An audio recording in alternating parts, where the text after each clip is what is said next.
Well, this week's a big week and has been a big week, hasn't it? I mean, and it's not a big week just because it's getting close to the election and things like that. And it's not because that, now daylight savings time has ended and we get an extra hour of sleep. Or even that this was our Halloween event here at Joy. No, what's even bigger about this week is it's Dallas week. You know what I'm talking about? If you're an Eagles fan, you know what I'm talking about, right? The Eagles-Cowboys rivalry. They play tonight, and it's exciting, isn't it? In fact, the Eagles-Cowboys rivalry has been voted consistently, year after year, the biggest rivalry in professional football. It's a big deal. It's a big deal for the fans. It's a big deal for the players, isn't it? And such a big deal that if you followed the Eagles at all this week, you'd see them at practice and things, and all the players are talking about it, right? Well, this is a big week for us because it's Dallas week, and some of the players are like, Dallas week. And it was interesting watching some of that because one of the new players on the Eagles, cornerback Darius Slay, who's been around the league for a long time, but he admitted earlier this week, he says, I'm sitting here and watching all my teammates, and I don't know why they keep yelling Dallas week or treating this week like it's the Super Bowl. But then, over the week, they shared with him the history of the rivalry. And by the end of the week, there's clips of Darius Slay looking at the camera and going, it's Dallas week! And he's all excited about the fight, right? In fact, some of the history of this rivalry that they kind of shared and that makes it such a great rivalry. I mean, it started back in the 60s when the Cowboys got into the league and the Eagles were kind of on the decline. Cowboys were getting better pretty quick. By the 70s, Cowboys were crowned as America's team and the Eagles were stunk. And so the Cowboys are drudging the Eagles all the time and it just sticks in your craw and the Cowboys never really took the Eagles real serious until 1980, NFC Championship game, and Wilbur Montgomery and the Eagles ran all over them on their way to the Super Bowl, right? And then this rivalry really started to heat up in the 80s, and it kind of exploded in 1987. You remember 1987? You're like, no, I don't remember. All right. 1987 was the strike year for the NFL. And during the strike, they brought in replacement players. And the Eagles and the Cowboys play. And Tom Landry and the Cowboys played against the Eagles. But most of the Cowboys for this game crossed the picket line so they could play in the game. So they play against Eagles, who are a bunch of replacement players. And they ran up the score on the Eagles. Buddy Ryan, the coach of the Eagles, didn't forget this. Later in the season, the strike's over, all the teams are back. And the Eagles now are beating the Cowboys. They're up by 10 with, time winding down. In fact, all the Eagles have to do is basically run the clock out. So Randall Cunningham goes back and he looks like he's going to take a knee. And instead of taking a knee, he pops up and he threw a touchdown pass and they blew him out 37-20. Touché. And then there's all these other events like the Bounty Bowls and the Pickle Juice game, the dominance of the Cowboys through the 90s, but then the Eagles fighting back in the 2000s. So much so, even up till last season, right? Week 16, the Cowboys come up here to the Eagles to play, and the Eagles knock them out of the playoffs as the Eagles get to win this division title. Pretty exciting, isn't it? And the week that they play each year, in the 2 weeks they play, it's much-watched TV. Even if the teams aren't very good, kind of like this year, it doesn't matter because the rivalry never changes. And that's what's so exciting. And just like Darius Slay needed a little history lesson to kind of grasp the importance of that fight, sometimes we need a little history lesson. We need to look back to better understand what we're facing today. And this is something that Jude touches on as we return to our journey through this really small book of the New Testament, but so impactful. So why don't you turn to the book of Jude this morning. Remember, a great way to find Jude, even though it's only one chapter, you turn to Revelation, okay, which is the last book in the Bible, and then you go back one, and then you find Jude. So we're in Jude, and basically last week we introduced this letter to the church, right, from Jude. And Jude states right at the beginning, hey, I want to share with you basically about our common salvation or the joy of salvation, but I can't because there's something serious that needs to be addressed, right? And he talks about it. He says false teachers. They've kind of crept in unnoticed into the churches. And these false teachers were distorting the message of God's grace, making it more of a license to sin and satisfy a desire. They're basically saying, well, grace covers sin, so we're free to do whatever we want. And that's what was happening. It was a huge threat to the churches and these young Christians. So Jude calls his readers. And he says, which are us included, right? Because this is much kind of like our world is today in opposition to God. So he's calling his readers, when faced with opposition to God, to fight. Actually, in verse 3, he says, I want you to contend. Be a contender, right? However, instead of fighting against someone or against these people, he's calling his readers to fight for something, to fight for the gospel. The gospel, salvation, through the person and work of Jesus Christ on our behalf, right? Salvation from sin, new life with God through Jesus. So we're to fight for the gospel because God, through the gospel, is the only thing that can change our world. Now, building on this, Jude now takes up the task of preparing us for this fight. And this is what the rest of Jude is about preparing us to fight more effectively. And first, as we find out today, he says we need a little history lesson.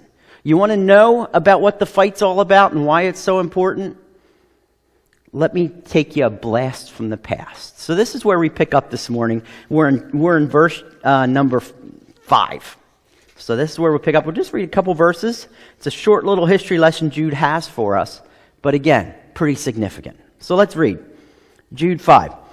It says, now I want to remind you, although you once fully knew it, that Jesus, who saved the people out of the land of Egypt, afterward destroyed those who did not believe.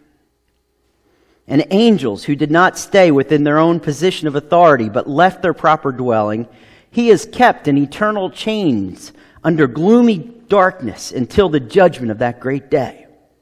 Just as Sodom and Gomorrah and the surrounding cities, which likewise indulged in sexual immorality and pursued unnatural desire, served as an example by undergoing a punishment of eternal fire. And we're just going to stop right there. There's a lot there. Okay, so Jude kind of opens up, right? And he says, I want to remind my readers of something. And it's something you all kind of know, but you need a refresher on. And then he highlights 3 examples from the past, right? 3 events or 3 instances in the past, examples of opposition and judgment.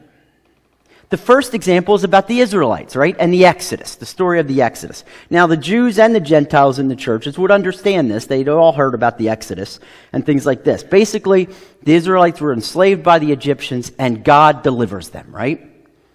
And one of the ways he does this is he sends 10 plagues on the people, on the Egyptians, to let God's people go. And the 10th and final plague was this angel of death, right? The killing of the firstborn. But those who believed God could take a lamb, sacrifice the lamb, and take the blood and put it on the posts of their house, and then the angel of death would pass over them. This is a beautiful picture of Jesus. This is why Jude says, although you once fully know it, that Jesus who saved the people out of the land of Egypt. This is what he's referring to. This Passover, these great miraculous works of God that the people then are delivered out of Egypt. And what follows, God takes the people out into the wilderness, out into the desert, on their way to go and inherit this promised land that he had given to Abraham, right? And that they could go and conquer this land. And on this journey, God proves himself faithful. He leads them. He does miraculous signs, miraculous provision for them, and takes care of them as they're crossing over the desert and as they approach this promised land. And then what happens? Well, we learn about this history lesson in Numbers chapter 17. It says the people, as they approached the promised land, they said, before we go in and conquer it, let's send some spies. They send 12 spies into the land, and you've probably heard this story, but they send 12 spies into the land, and they come back, and 10 of them talk about the land. They said, man, the land was beautiful, but they brought a bad report. They said, But we also saw they have great fortified cities. The people are powerful and they're organized. So we're nothing against them. There's no way we can conquer this land. What we just saw is too great. And unfortunately, the people then believed them. And rather than in what God had said, rather than in God's power and God's plans. So their belief in that started to falter as they saw what was before him. And what does Jude talk about? He says, well, God's judgment was swift, wasn't it? Because he makes the people then wander, right? They wandered in the wilderness for 40 years as punishment for their unbelief. And they wandered for 40 years as that entire generation died off. The ones who didn't believe, as Jude said, were destroyed. Now, second example we have in verse 6. It's all about angels, right? More specifically, fallen angels. Now, we probably all heard of Lucifer, right? Satan. Satan was once the most beautiful angel in heaven.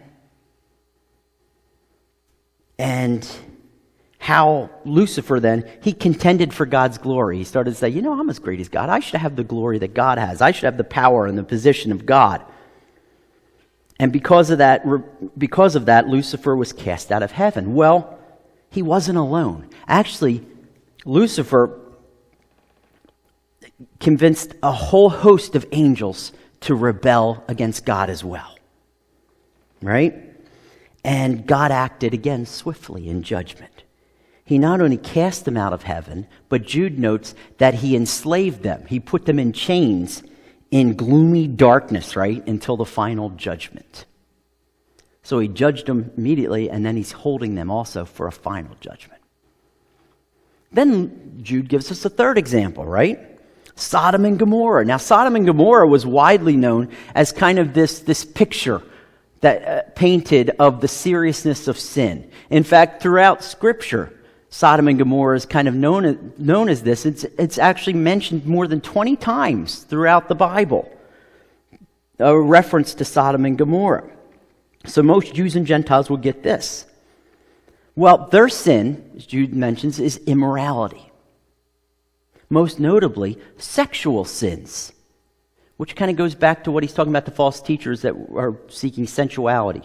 And it's noted here, and the story of Sodom and Gomorrah is in Genesis chapter 18, if you want to read about that. But they didn't just dabble in earthly pleasures and physical pleasures.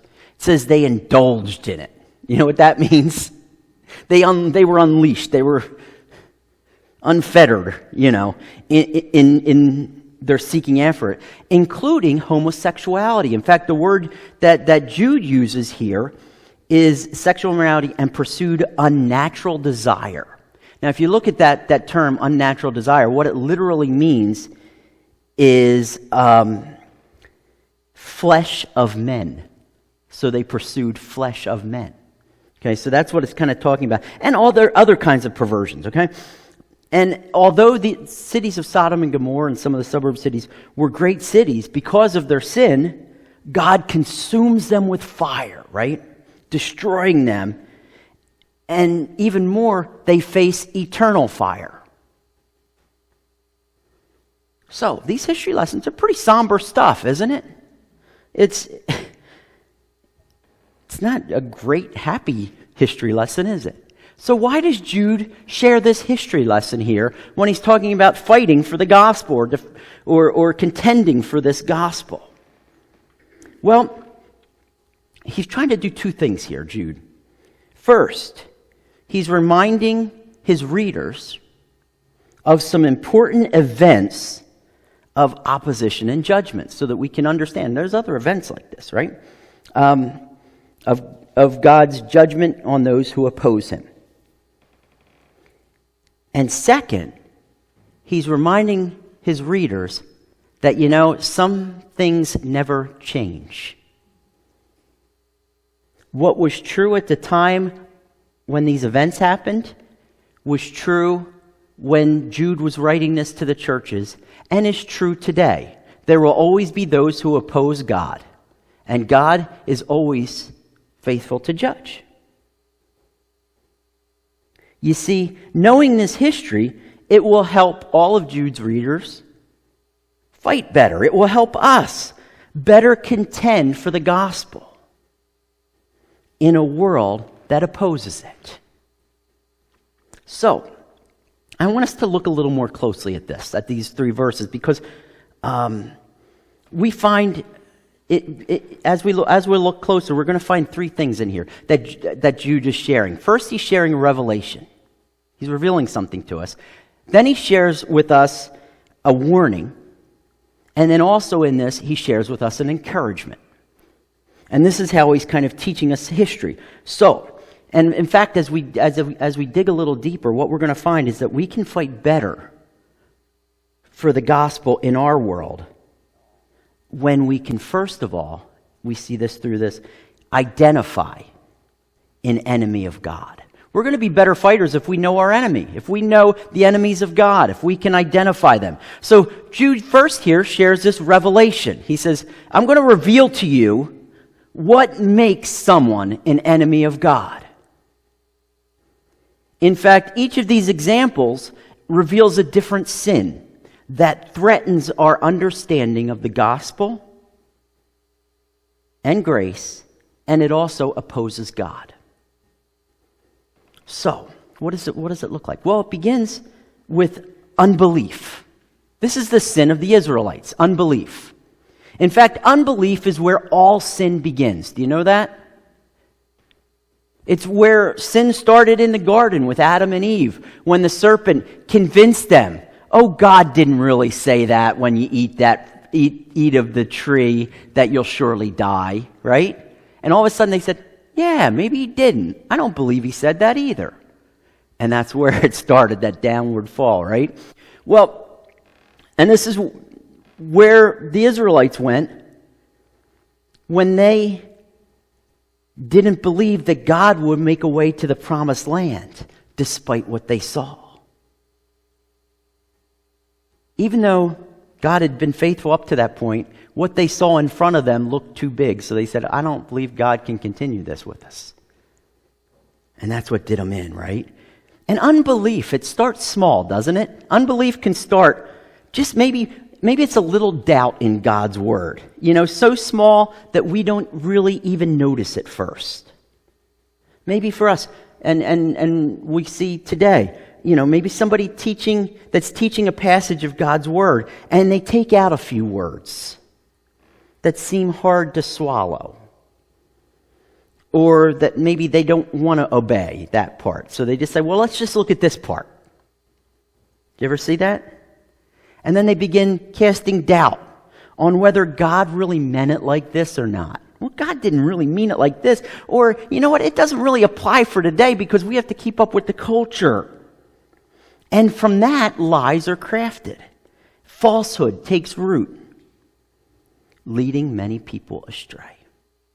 And we see this today in many churches, through many teachers, trying to peddle some social gospel that they say, well, the Bible kind of needs to adapt a little. Kind of hear that with some issues, don't we? And they say, well, we have to be more inclusive and more open. The Bible needs to kind of... So we can't really say that it really says it like that. And that's unbelief. That's the lie starting to come. And that opposes the gospel. It opposes grace. It opposes God. And basically what Jude is saying, those who do this and therefore don't believe, they're enemies of God. Well, then unbelief grows into something. It grows into rebellion. This is the example of the fallen angels, right? They don't believe, and therefore they start to think they know better than God. And they say, you know what? I think we need to replace God's authority with my own. Replace God's authority over my life with my own plans, my own position. I can make my own way. It's about my destiny. So they begin to walk their own way for their own benefit. Do you ever see that? Sometimes we see this with leaders, even in the church, where or those that influence, that they begin leading other people down a road maybe of their agenda or their pet issue. And then everything becomes about that instead of what God says is truly important. So they want to lead people down their way. And they say, well, this is the most. Well, is that what God says? But this is what I think, And again, it goes down that road rather than pursue God's ways. And those who do this and therefore rebel are enemies of God. Now, what started in our mind, disbelief, it grows into attitudes, rebellion, then grows into actions, immorality, seeking your own pleasure and desires. And this is what Jude describes in the third example, Sodom and Gomorrah. Basically, immorality. Sin has grown. So when sin begins to grow, it becomes easier for us to spot, doesn't it? It becomes easier for us to point it out and say, yeah, that is sin. Yeah, I get that now. And yet, even though we can point it out from the outside, or spot it from the outside, it can still be very hard to call out in somebody's life, can it? Because sometimes calling out sin can be very subjective, where you say, well, you shouldn't be doing that. Well, what about you? You're doing, or, well, it's right for me. And how are you really going to deny that? And sometimes we're hesitant to even do that or look at immorality with that, and we get kind of sucked back into that, right? But know this, sin is still sin, no matter how we might justify it. So those engaged in this and therefore practice immorality, Jude says, are enemies of God. They oppose God. By sharing these three examples, here's what Jude does. He gives his readers, he gives us things we can look for, right? Clarifying who is for and who is against God. From subtle distortions to outright sin, we can then start to test, to determine whether what someone is teaching is false or not. We can ask questions. Does it line up with God, what God says? Right? Belief. Does it submit to God? If it doesn't, it's rebellion. Does it please God over self? If it doesn't, it's immorality. So now we can better determine by looking back at these examples to say, oh, this is pretty clear now. So now I can start to understand. But you see, this passage isn't just a diagnostic tool. It's not just given to reveal things for us so that we can say, well, now I can identify it. Jude also equips us to fight for the gospel better in our world when we can also realize that God doesn't mess around. And this is one thing we see here, right? Not only does he reveal what it looks like, but now he warns us. And Jude says, I want to warn you all, God doesn't mess around. So he warns about the seriousness of sin and being an enemy of God and what it gets you. And these examples, each of these examples, God's judgment, it's swift, it's clear, and it's serious, isn't it? I mean, the Israelites, their belief wavered, right? As they feared for their safety. They said, we're fearing for our lives. We're going to die if we try to take that. And they were concerned, right? They said that God, who would never let them down, would. And so what they saw was bigger than God. Their belief, born out of fearing for their lives, in actuality cost them their lives, doesn't it? It's kind of ironic. They said, we're afraid for our lives, so we're going to take it into our own hands and not believe God. God says, as judgment, you're going to lose your life. Then we have the fallen angels in their rebellion, right? They seek their own path to power, to freedom, to joy and a bright future, making their own way. Yet when they struck out against God for their own way, God's judgment is swift and it's decisive, isn't it? In fact, instead of power, their rebellion gets them or makes them more easily moved, and God throws them out. They found they were powerless.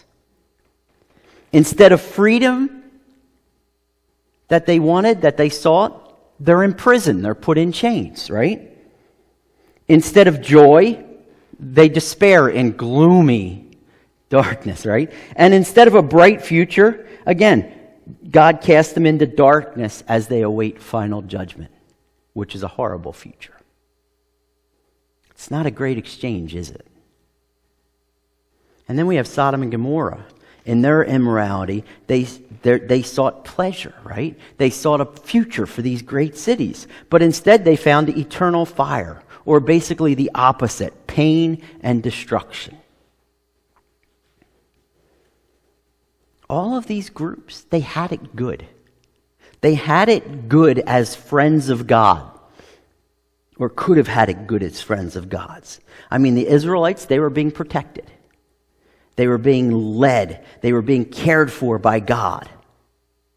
But in their desire for what they already had, disbelief got them the opposite.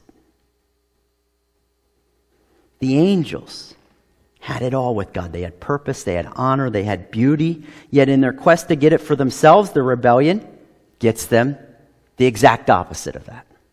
Sodom and Gomorrah. Sodom and Gomorrah were great cities. They had it all. They were amazing cities at that time that everybody wanted to be near. That's why Lot went to live near those cities. I mean, they probably even had Chick-fil-A. I mean, they were great cities, right? They were prestigious, wealthy and strong, and they were big, right? Yet in their search for pleasure, their immorality gets them destroyed. You see, when we oppose God, we always lose. So this is, from Jude, this is both a warning for our own lives that we don't want to oppose God, but it's also a promise for those that are opposing God and the gospel, that judgment is coming. In fact, this is at the heart of Jude's final history lesson he gives us this morning. And when we learn that, we can fight for the gospel in our world better when we appreciate that God is faithful to judge. And this is the last thing Jude teaches us in our passage, that God is faithful to judge. And this final encouragement is actually it's an encouragement, right? So we had the revelation, the warning, and now we have an encouragement. You see, as much as evil may seem to be winning, does it sometimes seem like evil is winning everywhere and it's unchecked? As frustrating as it may seem to experience enemies of God affecting other people's lives or affecting our lives, they will not always. God will judge. God is always faithful to judge. In fact, in Exodus chapter 34 and again in Numbers chapter 14, we see this. The Lord is slow to anger, abounding in steadfast love, forgiving the iniquity and transgression, but he will by no means clear the guilty. Some versions say he will by no means let the guilty go unpunished, visiting the iniquity of the fathers on the children to the third and fourth generation. As much as God is faithful to forgive and save those that are his friends, he is just as faithful to judge those who oppose him, his enemies. The wicked will not always prosper. Their judgment is coming, and it will be swift, final, and decisive.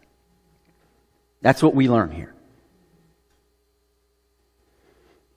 Now, if we've been watching this and we're frustrated by it, it can be an encouragement for us as we kind of wish these enemies to be destroyed. Have you ever been there? Just smite these people, God. We get all psalmist on them.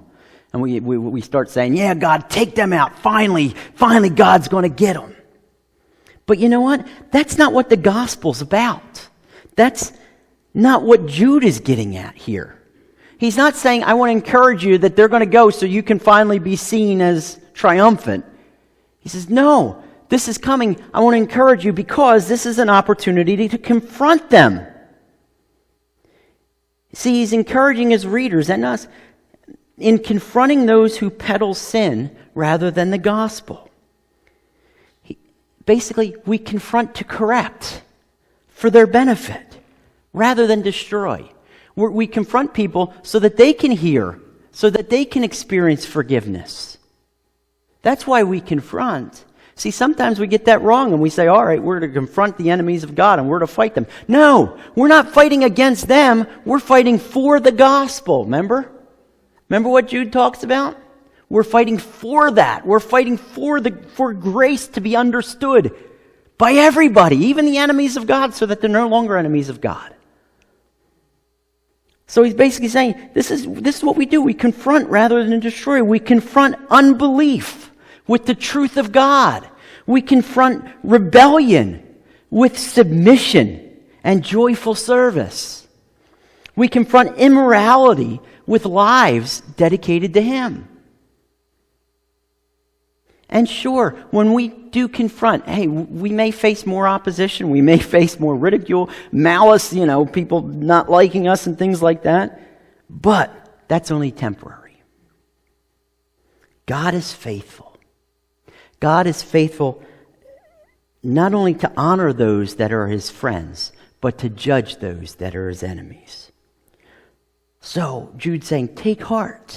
God is faithful to judge.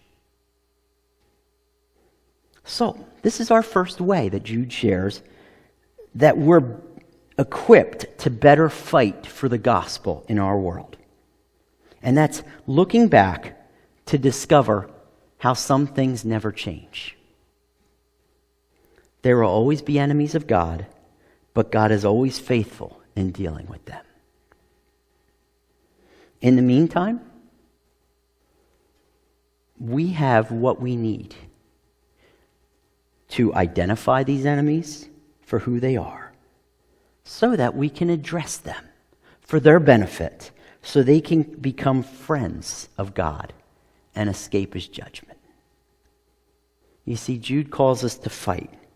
A fight not against sin, not against enemies, but a fight for the gospel, for it to reign in and through our lives. So that's what our passage is about this morning. Jude encouraging us to say, you know what, when we face a world that opposes God, yeah, and it always will. There will always be elements of our world that will oppose God. But realize who we're fighting and what we're fighting for, because that changes everything. So let's pray.